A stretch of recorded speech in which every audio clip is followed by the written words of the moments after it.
Okay na? Hi, video. Hi, Mami. Kumusta po?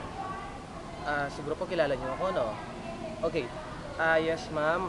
Isa na po ako sa mga naging anak nyo. At mula nang marinig ko po na may balak kayong umalis, hindi ko rin po maiwasan na malungkot kasi sa ilang buwang pinagsamahan po natin, napamahal na kami sa inyo at alam ko po nga napamahal din kayo sa amin. Sa totoo lang, ma'am, nung una ko po kayo makita, medyo natakot ako kasi kung makakurot yung kilay niya, talagang abot hanggang tuhod, no?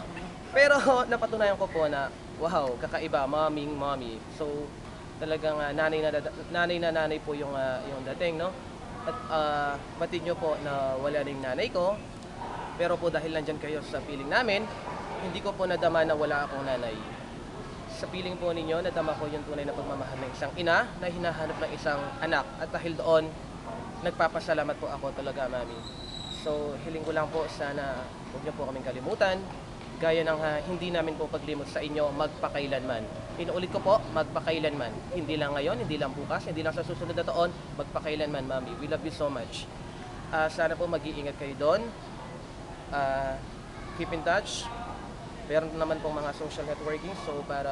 So ngayon, mami, kailangan matuto na kayo mag-Facebook. O kahit Friendster na lang. Pag hindi masyado na yata makaluma yun. Facebook, mami, pwede na yun. Kahit na po ulit-ulit, wag po kayo magsawa. Mahal na mahal po namin kayo at hindi namin po kayo malilimutan. At para sa inyo po, mami, isang masaganang palakpak. At tatapusin ko na po ang mensahe ko bago pa ako tuluyang maiyak.